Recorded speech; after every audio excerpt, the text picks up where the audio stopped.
ایک خاتون تھی اور وہ کھانا کھا رہی تھی. دروازے پر دستک ہوئی تو کھانا کھاتے کھاتے جو نوالا تھا نا, انہوں نے وہی نوالا روک کر سائل کو دے دیا. کچھ عرصے بعد اس عورت کے یہاں بچہ پیدا ہوا. وہ بچہ لے کر باہر گئی تو ایک بھیڑیا آیا اور اس ماں سے وہ بچہ چھین کر بھاگ گیا. سوچئے ماں کو کتنی تکلیف ہوئی ہوگی. وہ چلانے لگی میرا بیٹا میرا بچہ. اللہ کریم نے جبریل امین کو حکم دیا کہ جبریل جاؤ اس بھیڑیے کے منہ سے بچے کو چھین کر اس ماں کو لوٹا دو اور یہ کہنا کہ نوالے کے بدلے نوالا ہو گیا.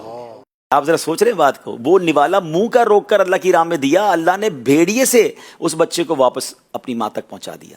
ہمیں نہیں پتا ہوتا کہ آج ہم جو گرتے گرتے بچے ہیں یا ایکسیڈنٹ ہوتے ہوتے بچا ہے یا نقصان ایک ہوتے ہوتے بچ گیا, ہمارا کون سا ایسا عمل تھا, کون سا ایسا صدقہ تھا جس کی برکت سے یہ ہو رہا ہے. اسلامی بھائی کو جانتا ہوں, جاننے والے کچھ دنوں پہلے مجھے پتا چلا وہ روزانہ کچھ اماؤنٹ, بہت چھوٹی سی اماؤنٹ ہے, روزانہ صدقہ کرتے ہیں. سبحان اللہ. اور مجھے اتنی اچھی لگی کہ وہ کہیں پر بھی ہو, لیٹ سپوز اگر وہ مدینہ شریف جائیں گے تو وہاں پہ بھی وہ اماؤنٹ جو ریال میں بنتی ہے وہ خرچ کریں گے, بٹ دیں گے ڈیلی. سبحان دنیا ادھر سے ادھر ہو جائے, وہ کہتا ہے میرے سالوں ہو گئے کہ میرے روزانہ صدقہ دینے کی جو عادت. اچھا اس کا طریقہ ہے نا. اب آپ دعوت اسلامی نے آسان کیا کر دیا, آپ کو گھریلو صدقہ باکس دے دیا ہے. روز صبح گھر والے اگر اس میں کہتے ہیں صبح صبح صدقہ دو بلاؤں کو ٹالتا ہے تو روز ڈال دیا کریں, یا آن لائن کر سکتے ہیں. آن لائن کر سکتے ہیں. آن لائن کا میں آپ کو اپنا ایک عمل بتاتا ہوں, چلے اچھی نیت کے ساتھ.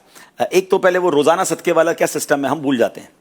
تو بھائی ہم میں سے بہت سارے وہ ہیں جن کے پاس اکاؤنٹنٹس ہیں, ٹھیک ہے نا. آپ نے اکاؤنٹنٹس کے پاس ہی ڈبہ رکھوا دیا کہ بھائی روز صبح آفس کھول کے اتنے پیسے ڈال دینا, اچھا جمعے والے دن اور بڑھا دینا. میں اس کے علاوہ جو ایک قبل کوشش کرتا ہوں کہ جیسے جہاز میں بیٹھتا ہوں نا, تو میں کوشش یہ کرتا ہوں فوراً اپلیکیشن کے ذریعے ٹیک آف سے پہلے صدقہ دے دیتا ہوں. بیٹا کہیں جا رہا ہے, سفر پہ جا رہا ہے, یا بچہ کہیں جا رہا ہے, یا گھر والے کہیں جا رہے ہیں, ایک منٹ رکو آپ کا صدقہ نکال دو. اب صدقہ کیش ہے نہیں ہے, سستی کیا کرنی, تو کوشش یہ کریں کہ اپنی اپلیکیشن میں کچھ پیسے رکھیں, اور جب موقع ملے دعوت اسلامی کو, اب بہت ساری جائز کیش ہیں, ایزی پیسہ ہے, ایسا ٹھک کر کے میسج آتا ہے اور پیمنٹ پیڈ, ایسا لگتا ہے بس اب حسار ہو گیا, اب یہ جہاز خیر سے پہنچے گا, اب بچہ خیر سے واپس آئے گا, اب فلاں جا رہا, کیونکہ حدیث پر یقین ہے نا کہ صدقہ بلاؤں کو ٹالتا ہے, صدقہ مصیبتوں. اب یہ ہر بندے کی اپنی پوزیشن ہے, بھائی کوئی 5 روپے دے دے. بعض اوقات تھوڑے ہو کر جو لوگ دیتے نا تو وہ اجر میں بہت آگے بڑھ جاتے ہیں.